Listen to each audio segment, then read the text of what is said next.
to really surrender to it. That is the work of accessing the God in the music. And I don't think that there's a better piece of evidence in the world for the reality of a divinity and a unconscious within us than music itself. Welcome to Soror Mystica, a podcast exploring life's mysteries and magic through its symbols. I'm Mariana Lewis, an archetypal tarotist.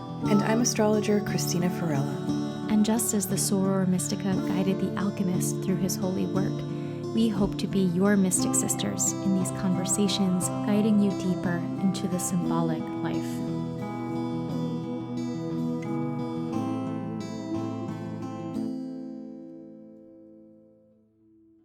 Hello, everyone, and welcome to episode 12 of Soror Mystica.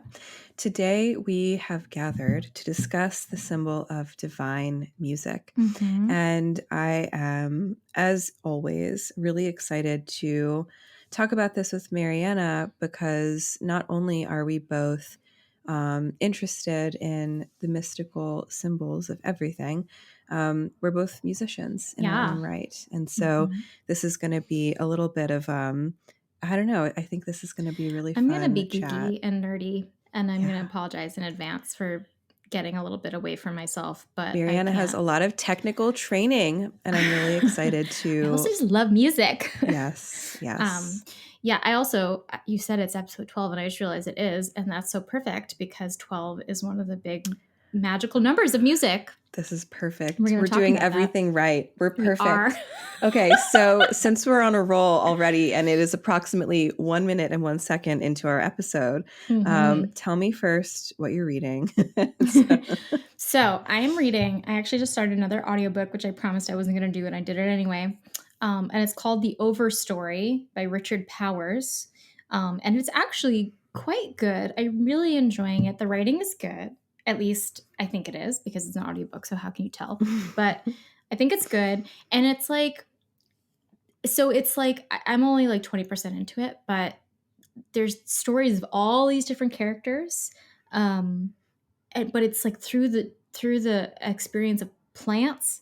It's so hard to explain. So it's basically like all these people are connected because they have some kind of connection to a plant, to a tree. So either they've fallen out of a tree, or they've raised a tree from a seed, or they got lost in a jungle or something. And so like the plant is the unifying like thing. It's not like the same plant every time, but just like the fact that they have a story surrounding a plant. And like some of these stories are like 6 generations long, and some of them are just like a short time span. And it's just a very, very creative piece of literature.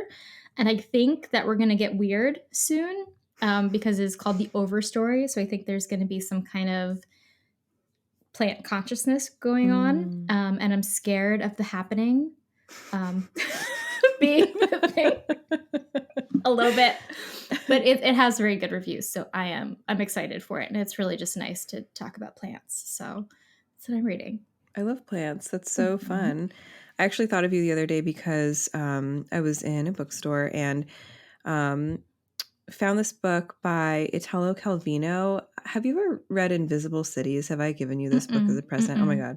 It's wonderful. It's just tiny vignettes. It's basically told from the perspective of Marco Polo. He's reporting back to Kublai Khan, like in his journeys around the world, and he's visiting all of these cities that Kublai Khan needs to know about in his empire. But there are these very small, like 1 to 2 page vignettes, and the cities are not real places. It's like the city of Chloe is made out of like clouds, or there's a city that's made out of secrets, or there's a city that's suspended in the air. Just like really, really.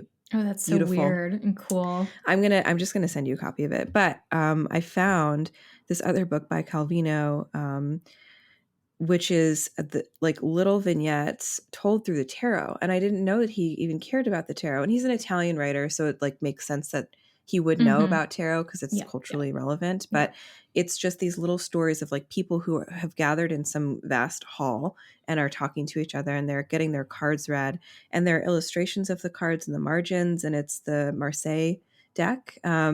Anyway, I should have just this could have been a text. This conversation could have been a voice note to you. Yeah, like an 8-minute voice note.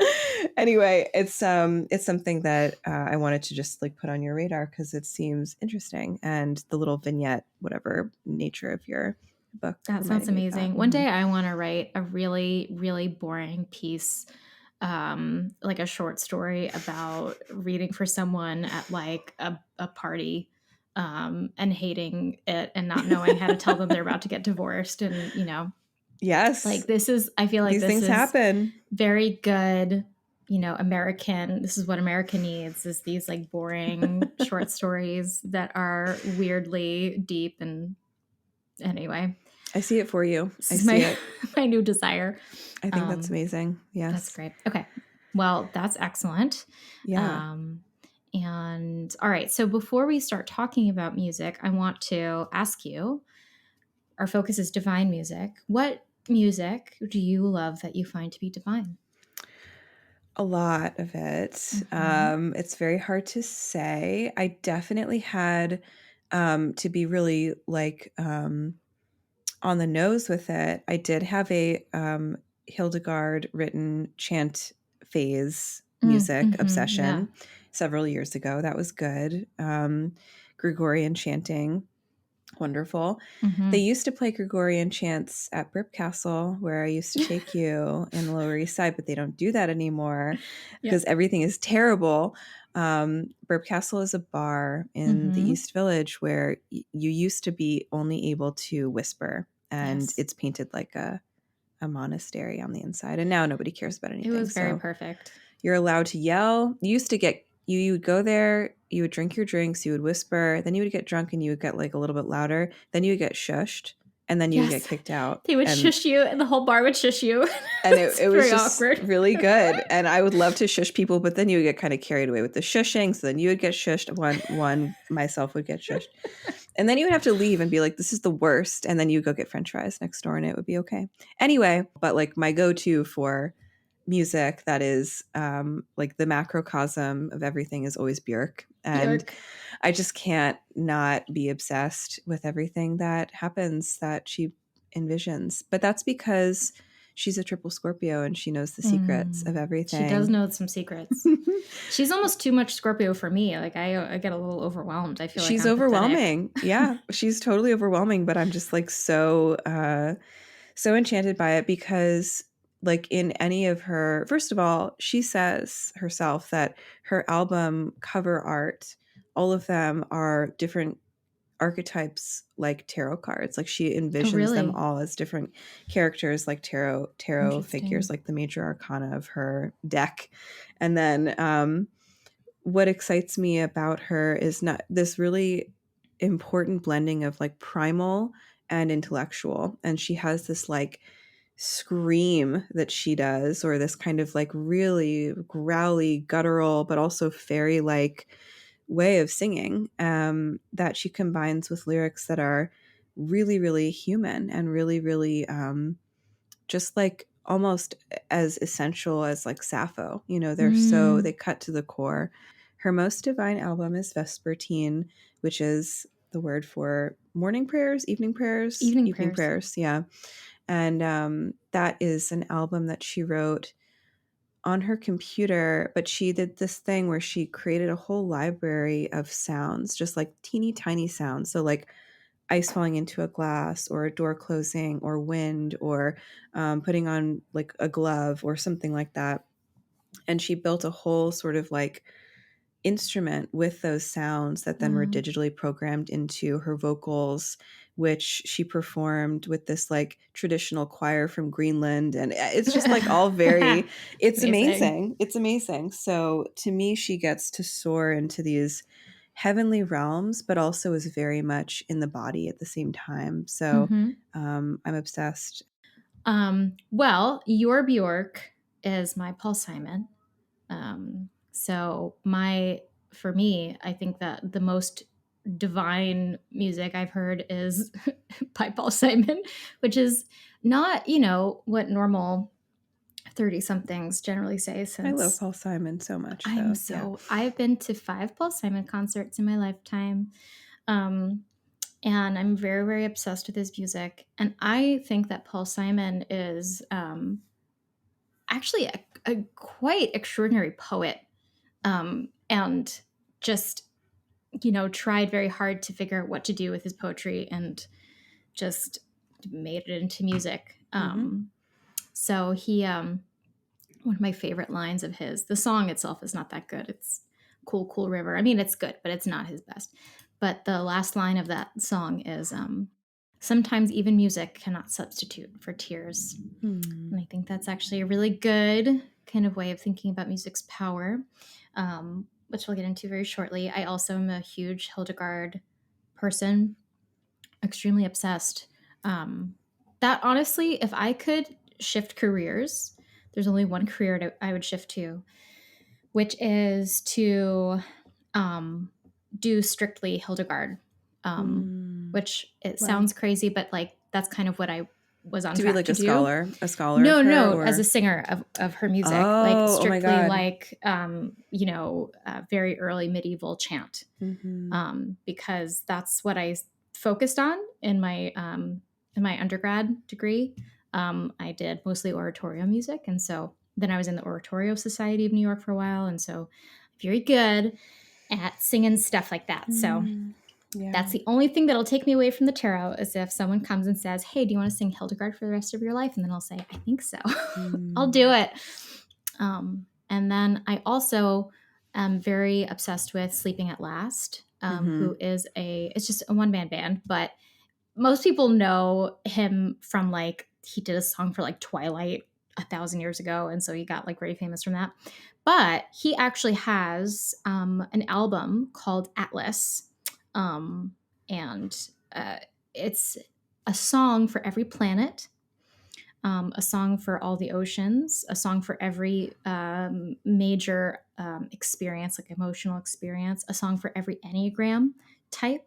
So, like, he is trying to create this like cosmology of music, which I find to be very divine. So, highly recommend checking out Sleeping at Last if you're into weaving things in together. But I'm glad that we started talking about our love of music, because I think it's really important. Talking about music, we don't want to get too intellectual with it, because I mean, I went to undergrad. I have a bachelor of music degree, and then when we went to the grad center, I took music classes and studied that as well. And I feel like I have a really good foundation in musicology, and it's boring. It's such a weird subject, because it's like we're just analyzing, and all we want to do is listen to it. Like, I sang classical music for so long, and I got really fed up with it. But if you play me a Schubert lieder, like, I just my whole soul will just like leap at the perfection of it. I can't like deny how deeply moving and extraordinary things are. Like, have you ever heard Benjamin Britten's Requiem? I'm sure I have. I really like Benjamin Britten, but yeah. My God, it's so extraordinary. So there's this idea in music that there is an interval that cannot ever be used. It's called the devil's interval. It's called the tritone, and basically it is an augmented fourth, and so whatever. Anyway, so you can't use it. Strictly forbidden, especially in the Christian West. And so Benjamin Britten wrote a whole mass, like a Christian mass, based on that tritone. Cool. And it is so good. So amazing. And it was like his protest against war, and it was just really, really excellent. So like you can't hear those things and get intellectual about it and try to break down what's the symbolic element. It's a total feeling experience. We are going to try to move through its symbolic elements today, but I wanted to start with, what does it feel? What do we love about it? Like, what connects us to it? How does it move us? Yeah. So I'm glad we did that. Yeah, it's perfect. And I think that, again, like, all of this is so interesting because music is our most popular art form, easily. Yeah. It is the most ubiquitous. It is everywhere. It's in our cars. It's in Dwayne Reed. It's at the doctor's office. It's on our hold calls when we're calling, the cable company. It's in our homes. And for those of us who are lucky enough to receive educations around it. We play it for ourselves, for the people. And it is so beloved no matter who you are. Like there is a genre for everybody, there is a favorite Yeah. artist for everybody. And it's not the same for painting and poetry and visual arts and sculpture, right? Or Yeah. whatever, any other kind of art form, film. Music is the one that it ties everything together. And for that reason, I think what's really interesting about music is that you can get quite technical with it, right? Like Yeah. to kind of like bring it even back to Björk. Like she has a whole album called Biophilia, which is a record where she literally looked at like the structures of molecules of crystals or the expression of lightning, and she mathematically formed those like earth expressions, those biological expressions, into rhythms and musical notes. And she wrote chords like clusters of crystals in their molecular structures and stuff like that. It's a very discordant record. And it's totally like a mind meld. It's to me one of her least listenable ones, though, because it's very, very, Very very cerebral, intellectual. very Yeah. intellectual. Hmm. Fascinating, though, to hear her talk about it because you're like, oh my God, you're overlaying structure and form with this divine component of the voice of your sound. Right. And so like we can go in that direction. Obviously she goes in many other directions where it's not just there, but the kind of ubiquity of music gets me in my brain to, okay, why is it this way? It's probably because music and poetry were co-present with each other. Yeah. In our earliest forms of society, our first poetry was sung. And Hmm. there is a connection between poetry, music, and ritual that was really symbolically important for cultures all over the world, no matter where you Yeah. are, right? Yeah. So I think that that's interesting. Not to say like, right, cave paintings, hella old. We've had visual art for a long time. We've had artisanry. We've had like, fabric making and tool making and stuff like that for less long periods of time. But it all kind of arises probably in similar eras, Yeah. these technologies. But music and poetry create a cohesion for culture because they Yeah. tell stories. Yeah. So I think that that's something to remember when we're thinking of the divine component of music, too. Music was probably used to tell the stories of great hunts and the Yeah. gods and these hero figures and stuff like that. So Yeah. it's kind of cool to think about Hmm. that. Mm-hmm. Yeah, I was thinking of this Aldous Huxley quote that I sourced for our discussion. Aldous Huxley, if you don't know him, he's a very well known writer of the 20th century. Wrote Brave New Worlds, really great read. And I don't think he was a musician. Maybe he was, and I just don't know. But he has a beautiful quote about music. He wrote an essay about it, which he writes: "From pure sensation to the intuition of beauty, from pleasure and pain to love and the mystical ecstasy and death, all the things that are fundamental, all the things that, to the human spirit, are most profoundly significant, can only be experienced, not expressed. The rest is always and everywhere silence. After silence, that which comes nearest to expressing the inexpressible is music."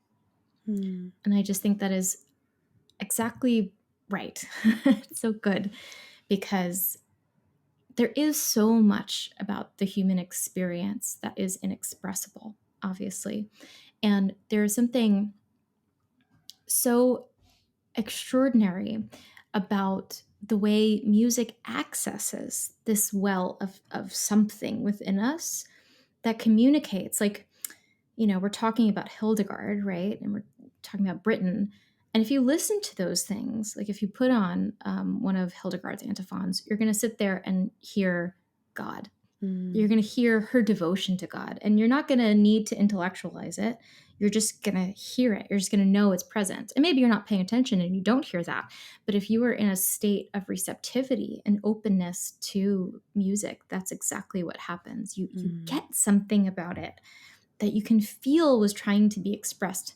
And I mean, that gets messy in terms of like trying to assume what an artist is trying to communicate through their art, but you can still hear it. I mean, for God's sakes, listen to Beethoven. I don't understand how people don't listen to Beethoven and want to jump out a window, because it's just like this person is feeling so many things. I'm overwhelmed. It's I encourage people to like actually listen to Beethoven, not just the ninth. Like, go listen to something, Yeah, for and then sure. you'll Do you see. know what we're going to have to do is we're actually going to be making a Soror Mystica playlist. We're gonna have to make a playlist. Actually, in this article, this is sourced from the Marginalian, which is a newsletter, which is so good. It just like talks about people's thoughts through history and stuff. It's really quite excellent. They put in a piece of music to listen to, which is Beethoven's Missa Solemnis, Opus 123, Mass in D major. And I was listening to that before we jumped on, and I was like weeping. So I highly recommend it. But there is something about music that is incommunicable. It is. And there feels like there's a divine essence in that thing.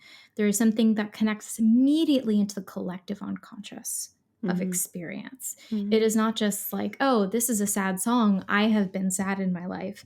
There is something, I think this is one of the reasons why we connect so deeply with the artists we love, is because we say, they are speaking about something that it seems like only I have ever known. How can that be possible? Maybe through their words, but it's usually through the combination of their words and their sounds, or if they don't even need words at all. There's something that you go, how did they know me? How do they know me? How do they feel me? Because there is something about the archetypal experience that is being shared between you and that piece of music and what that person put together. And I think that is what is divine ultimately about music, is how it drops us into that collective unconscious just instantaneously. Yeah. It's so interesting because, again, like I think about this all the time because I read and write poetry, and I'm pretty clear on the fact that a lot of people do not care about poetry whatsoever in this Yeah. world. Poetry is like the most like derided, mocked sort of like, form of art there is. But music, if you are musically inclined, you can actually get your work consumed by people. And Yeah. there's something about like the experience of receiving through that particular sense where it's like you're feeling it Yeah. rather than thinking, which I think happens a lot when people are reading. Yeah. It's different. And I remember years ago, there's like a documentary about the band Bikini Kill, and Kathleen Hanna is the lead singer, and they're like a riot girl band from the 90s. Mhm. And Kathleen Hanna was like out in the Pacific Northwest somewhere, I think, and she was a poet, and she was like reading her angry poetry at these parties, and some older like musician poet lady took her aside and was like, I like what you're doing, but if you really want people to read your poetry, you have to write music. You have to play, you have to sing it instead. And that was like what sparked her to start performing, and she formed a band, and then she became like super super well known. It's because she was very singular. Another Scorpio woman performer. Mm-hmm. um but anyway, there is that kind of strange, important kind of quality that music kind of delivers poetry to us. And again, Yeah. it is this like, wow, I'm being placed in this environment where this person is speaking directly to me and saying what I'm thinking. It's Yeah. this very profound experience. Yeah. Yeah. There's something about it too that is like, it's like a fully embodied or somatic experience Mm-hmm. sometimes when we listen to it, which is really interesting, which is one of the things that differentiates it from poetry, because it's unfortunately true that for a lot of poetry, at least, you need a certain level of intellectual concentration, at Mm-hmm. least, to be Interest. able. Yeah. Yeah, I mean, it's not that you have to be smart, you just have to be willing to Sit there. move through it. Yeah. Yeah, to experience it. And you have to be intellectually present. And music, you can just be caught off guard and not be aware of anything that you're doing and just walking through. I mean, my husband, for God's sakes, he will all of a sudden start singing. The last like 4 days, he's been singing Cats, magical Mr. Mustafa, like just like endlessly. I'm like, why are you doing that? And he doesn't know where it came from. He doesn't, I mean, it's just like, it just somehow got into his consciousness and won't go away. And then like he sings this, and then I'm like happy, and I'm like, why am I want to dance? Like, this is very silly and I don't like it. Leave me alone with cats. Not interested. But it is such a wild experience that it catches us too. And there is something magical about how music can catch us off guard. There's almost, I don't want to say that poetry is not an experience of the soul, because I definitely think it is if you're receptive to it, but it feels like more of a spiritual enterprise sometimes, in that there has to be a little bit of that intellectual engagement in order to drop into the soul, whereas music kind of takes us the other way, where it contacts the soul immediately, and then we have to bring it into the spirit, into the intellect. I think that you're totally right. And music creates an environment. I think that Yeah. that's the other important thing is like if you're sitting alone reading poetry to yourself, yeah, maybe you are in the zone, but with music, music fills a room. Yeah. Music changes the tone of conversation. If you're having a party and you're playing really discordant music, people might feel grumpy. If you start playing really Yeah. beautiful music that people all like, the vibe shifts. Like that's why we need good curated playlists for having It is get-togethers. important, It people. changes, yeah, the Hmm. atmosphere. And so I feel like the idea of like divine music, like descending from above, is Yeah. very much like music comes to us from God. Yeah. And it makes me think about gods of music Yeah. in myth. And so Apollo is credited as being the god of music, which is interesting to me because he's like a sun god. He's a hyper rational god, but he's Hmm. also associated with divination and prophecy. And Yeah. so they're in that same way, maybe that music itself is a blend of math and emotion, or math and intuition. There is that sort of like Apollonian kind of style of writing music that's very structured, right? It's about Yeah. time. Yeah. And then the sort of overlay of the divine that kind of comes in, that feels more like Apollo, the split of Apollo and Dionysus as Right. well. And then the intermediary actually between Apollo and Dionysus would be Orpheus, the poet Orpheus, who is thought of in our like kind of archetypal schema as being that sort of place where Apollo meets Dionysus. And Right. we have the emergence of a poet who was gifted, the lyre from Apollo, but had the ability to enchant and transform and hypnotize people, which is a Dionysian quality, right? Hmm. So I think that that's something to anchor. Yeah. Again, like where does this divine quality of music come from? Yeah. Mhm. Well, something that you said that I think is really, important is that mathematical quality of music.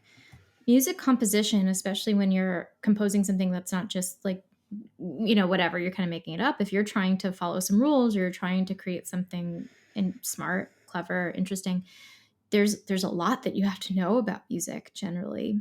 It has this kind of solar element, this intellectual element of saying, well, what makes this good and what makes this, wrong, and there's these questions that we have to Mhm. wrestle with. And so I think that this is a good point to bring in the music of the spheres, which Mhm. is the way that we can connect this to our kind of magical orientation. And so the music of the spheres, if you haven't heard of this before, it comes from Pythagoras, and it's basically, I'm not going to get into it, but it's basically like a perfection of space between notes and intervals and things that creates like this, like mimics the perfected order of the universe. And so music is this kind of exact mirror of the ordered universe. And so um, there are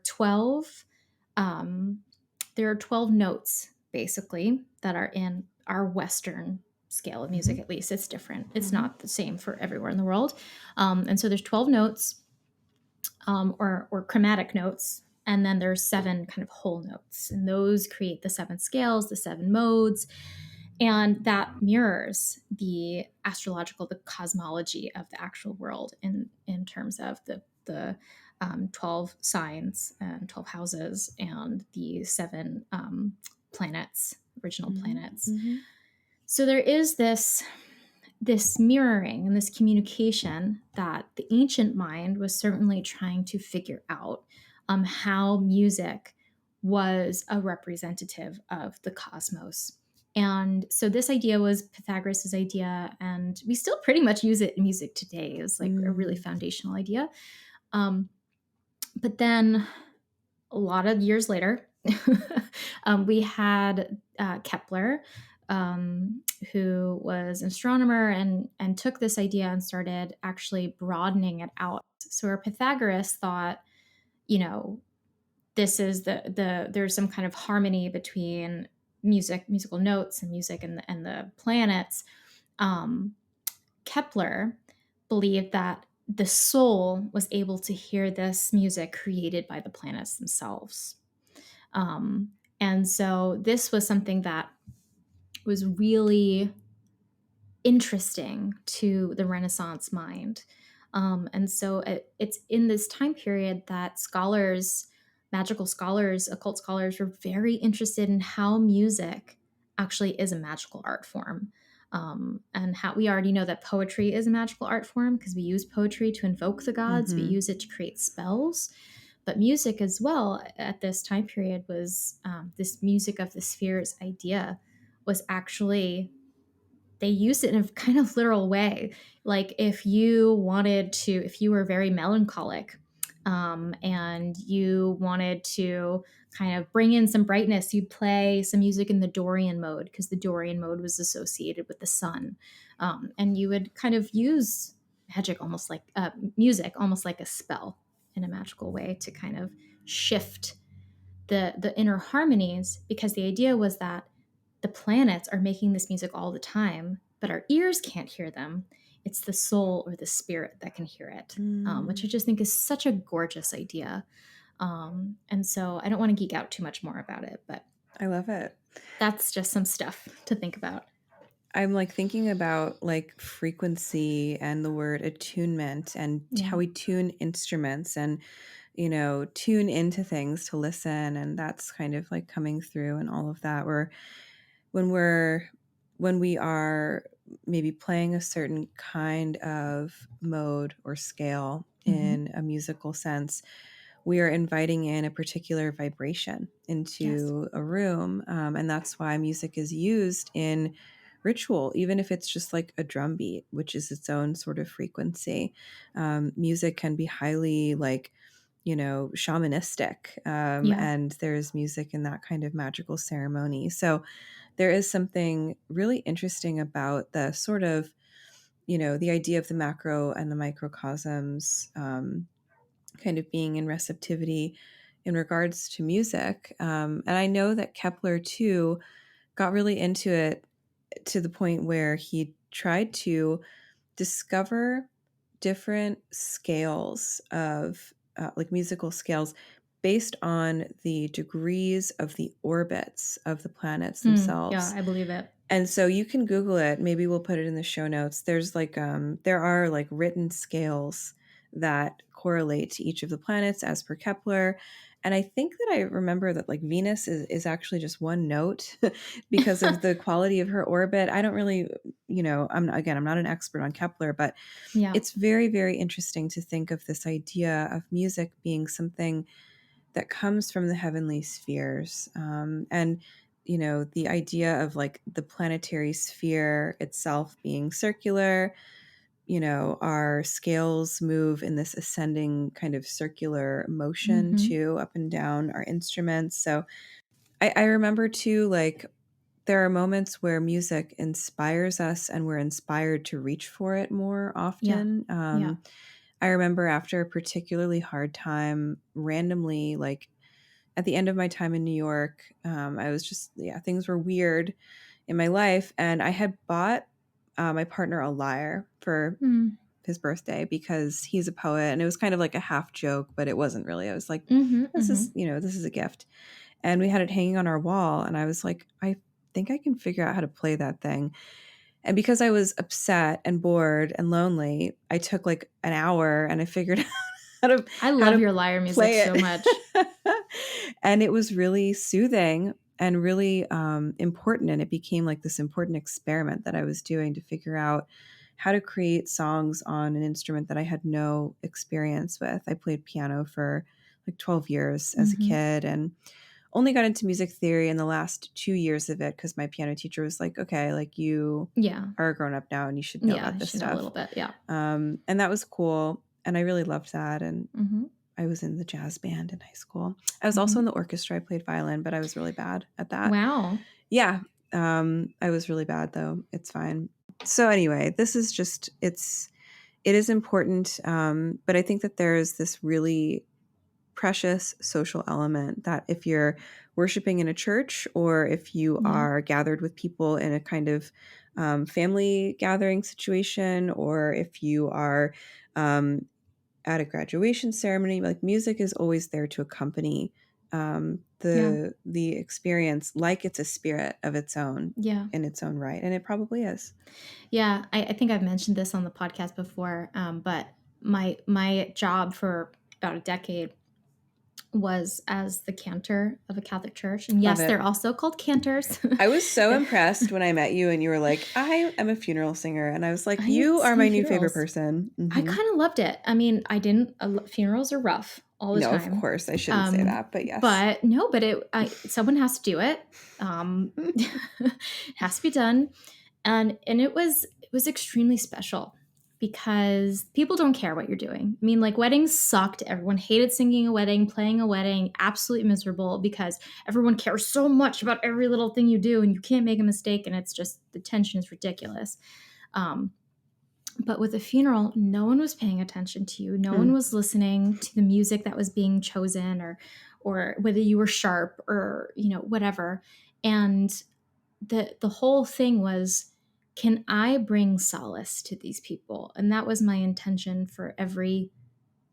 I knew that how much music could influence, and I knew the power of music, and I knew the beauty of the music that we would sing, and every funeral mass I would try to make it my intention to say, can I shift something for them right now so that there's at least the opportunity to be at peace, the Hmm. opportunity for a moment of solace within themselves, or to become closer to whatever their grief is. Can I facilitate that in this almost magical way? Um, so I think that, thinking about music as a magical experience, we all know that when we're sad or when we're happy, we put on music that will mirror that feeling, that will intensify that feeling. And I think that we can use music a little bit more that way in our magical practice as an invocation. We can think of the songs that for us feel like they're speaking to some archetype within ourselves, some God within ourselves, some God outside of ourselves that we want to speak to.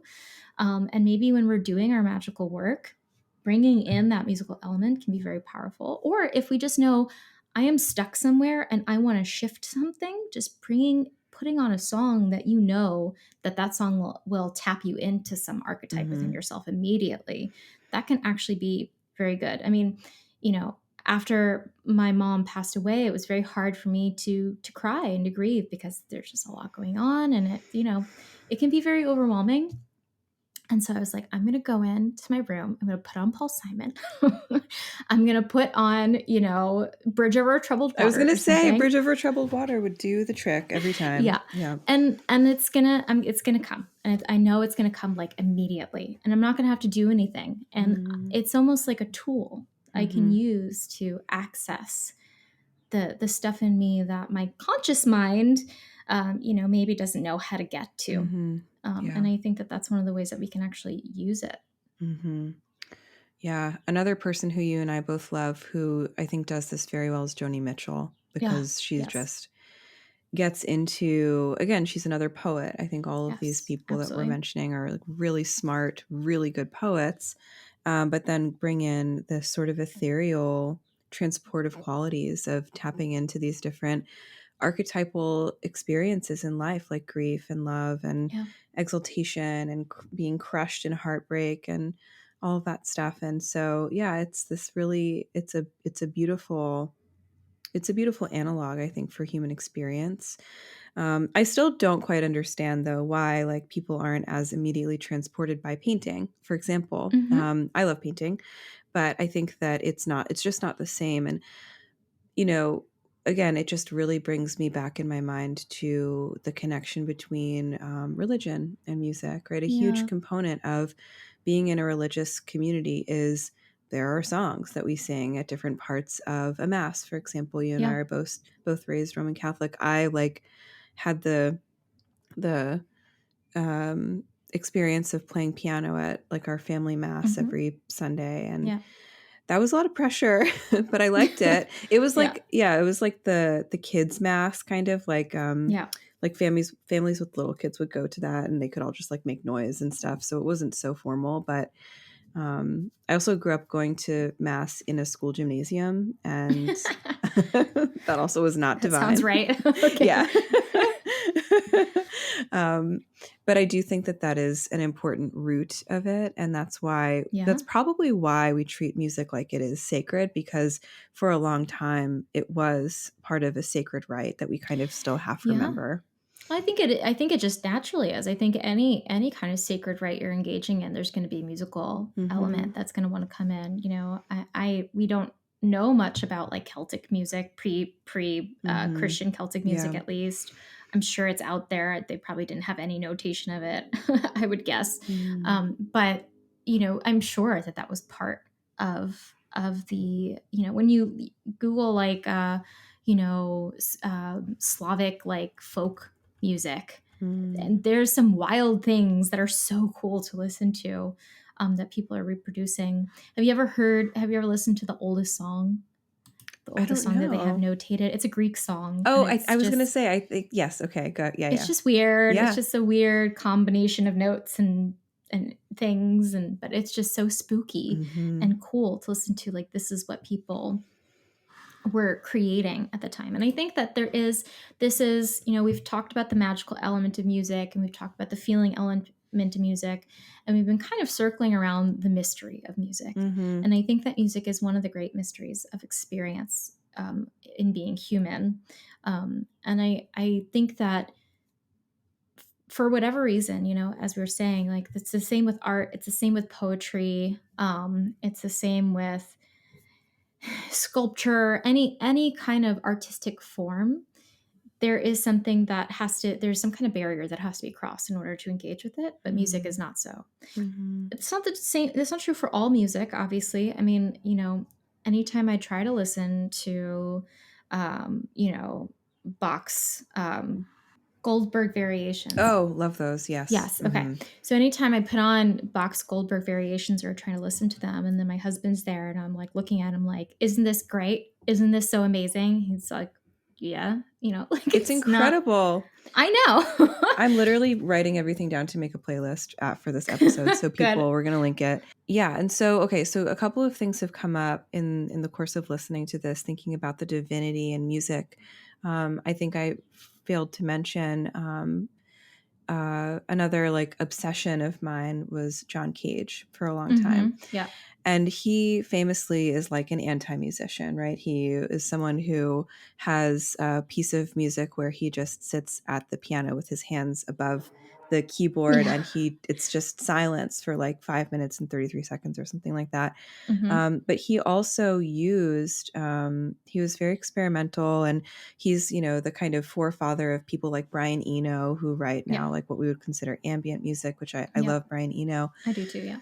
But John Cage had this fantastic set of experiments. I think it's called the Music of Changes. It's based on the I Ching. And so he would Mm. be throwing I Chings, these hexagrams, and then composing music based on, he assigned a note to each of the Right. hexagrams and created this, again, atonal, but really beautiful music that I think that he is a great cerebral, maybe Apollonian person who knew that there was a link between the divine and music and wanted to kind of make it really explicit in that experiment, because in the I Ching, we are contacting like the sage, the divine within. And Yeah. so I think that that's really interesting example of divine music that's a little bit outside of the Yeah, box. absolutely. The other thing, and like we could just sit here forever, I know. though, that I wanted to bring in, I was thinking about when I was thinking about Bridge Over Troubled Water, and I was thinking about music of like grief and funeral music. I was thinking about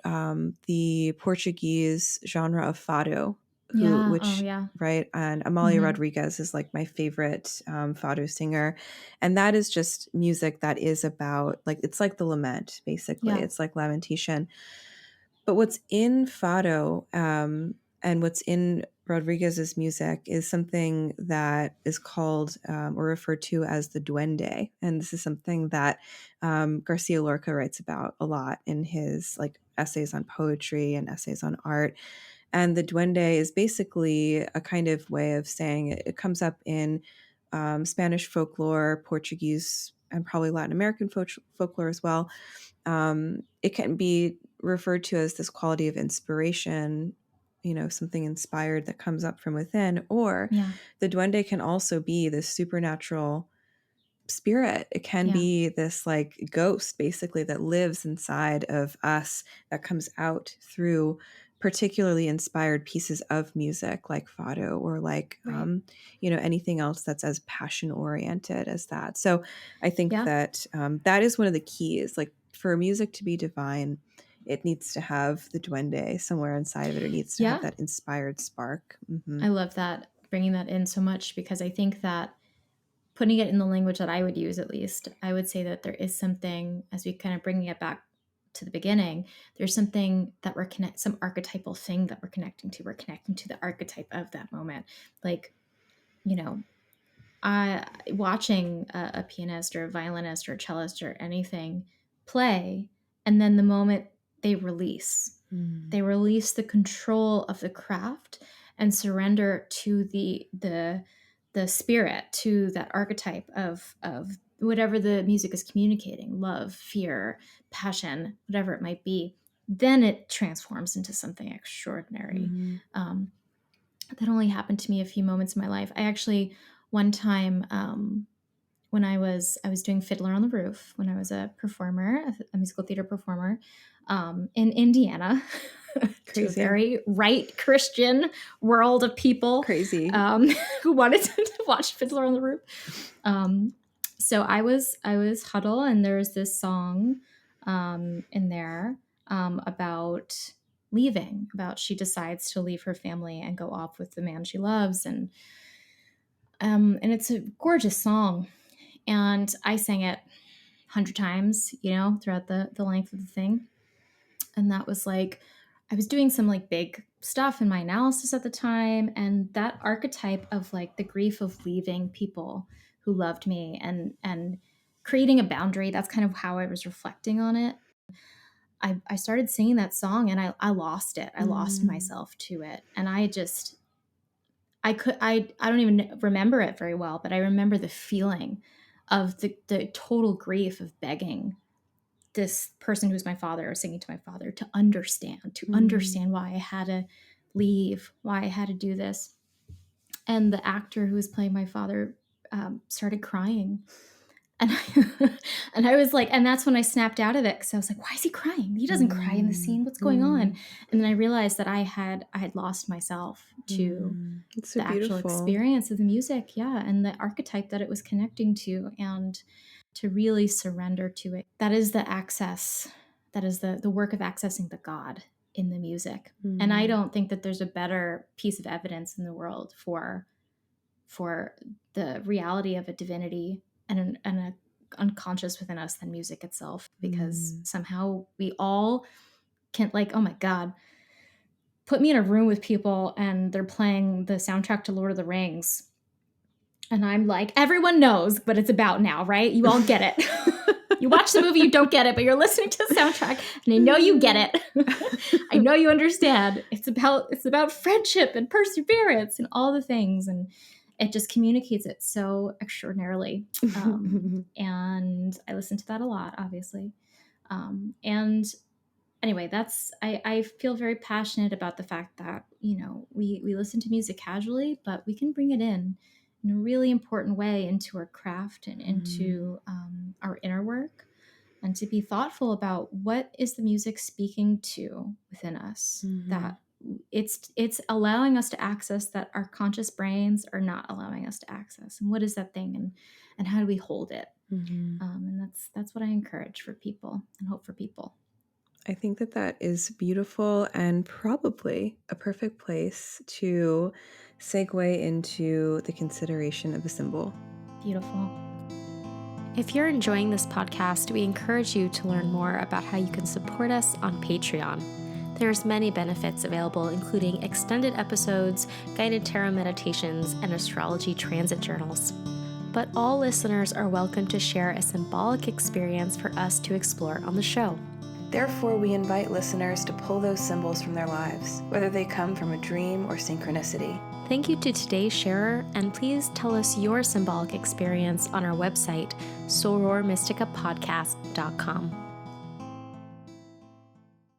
Are you a small business looking to reach a targeted audience of people who are interested in things like spirituality, esoterica, obscure academia, holistic living, magic, the occult, or other related topics? If this sounds like you, Soror Mystica would love to invite you to become an advertiser on our show.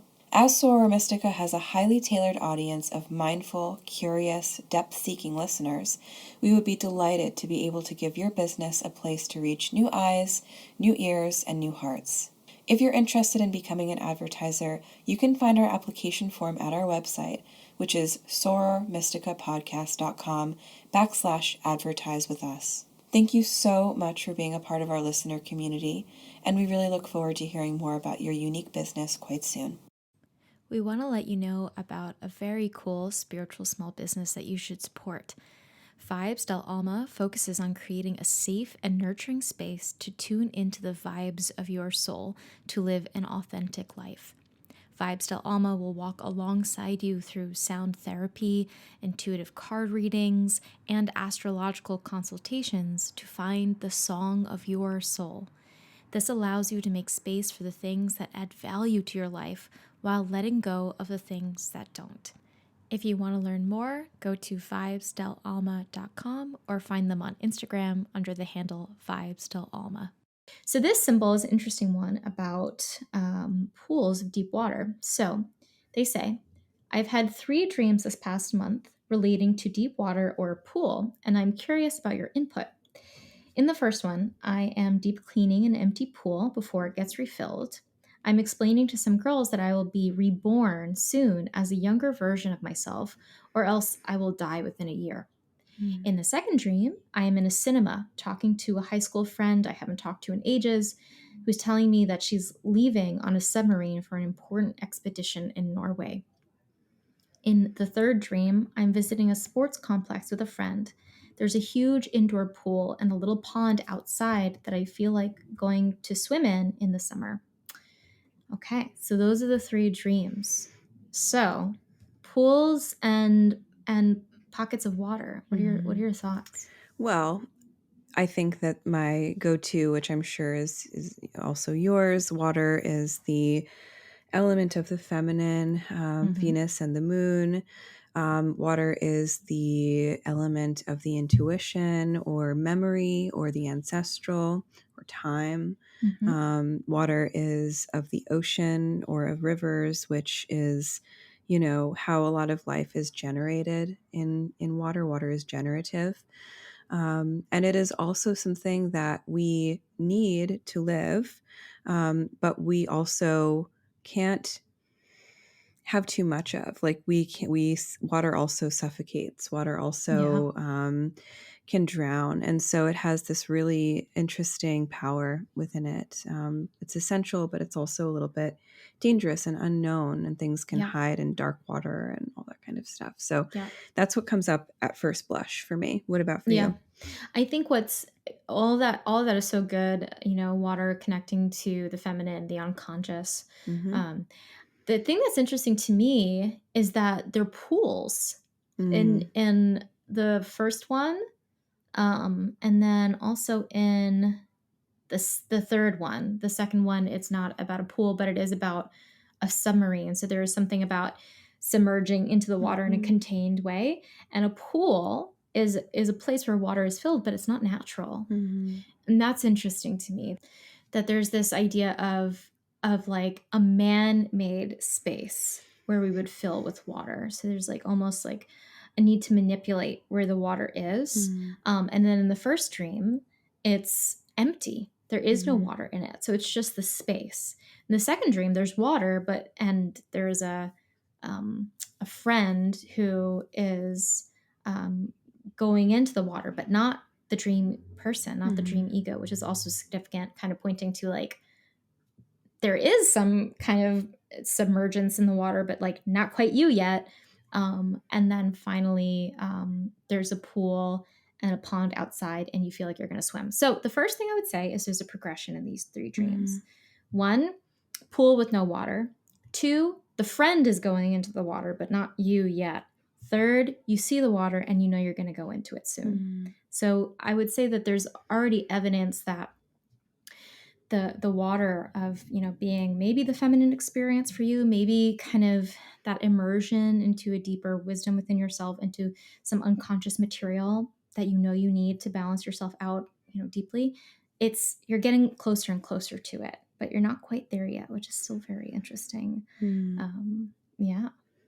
I like that. And I think that in the first dream, it's interesting that, you know, she's talking, or they're talking about being born soon. And it kind of just popped into my mind, like a lot of women these days choose to give birth in a little pool. Like water is a conduit for like a birth. baptism kind of was an image that came to me too, of like coming out of the water, like as a baby, of like, and that's what, in that first dream, you're going to be reborn as a younger version of yourself. And if you're not born as a younger version of yourself, then you're going to die. So what that might signify, or what I would guess, is that there's a need in the psyche to say, we need to have the resurrection. We actually need to go through that cleansing and that kind of rebirth experience, or else we're going to miss the opportunity. Yeah, we have to submerge. And I think that when we're submerged, we're yielding ourselves over to, again, a world where like we feel literally out of our element. Humans don't thrive in water, even though when I was a little girl, I was convinced I was actually a mermaid and I was going to be discovered by my real family any day. I have another story for you. And I think a lot of people have that dream, but... Did I ever tell you about when I became a mermaid? Tell me now. When I was like 3 years old, or 4 years old, maybe 5 years old, I don't know. I was I was in my living room and I was sitting on the carpet, and then the room filled with water. And I looked down at my legs and I had a mermaid tail. Wow. And I was a mermaid. And I had this realization of like, this is my life now. I'm going to have to figure out how to live as a mermaid. And I ran to my mother. I like came out of this hallucination or whatever it was, ran to my mother and was like, I'm a mermaid. And she was like, you're not though, you're walking. You're just here in the living room. And that was so real. Still to this day, I don't know if it was a dream. I don't know if I fully hallucinated or what happened to me. But it was like, it's a memory in my mind. Like when I talk about it as a memory, because you've just said to me, did I ever tell you about when I became a mermaid? So yes, I see that. It is wild.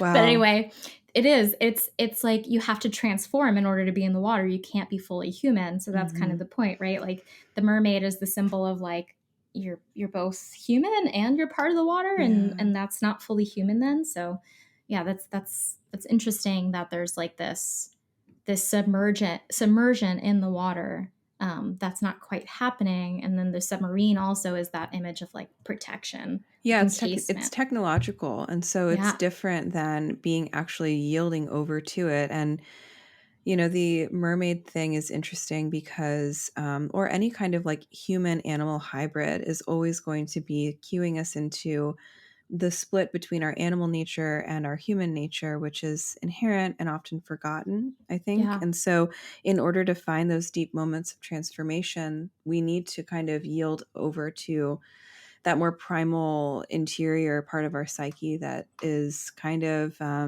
ancient and animal and knows, Yeah. actually has wisdom about what we need in order to survive and be reborn, therefore, Yeah, absolutely. I also think that in this last dream, you're in a sports complex, which again feels very kind of Mm-hmm. societal Mm-hmm. and like man built.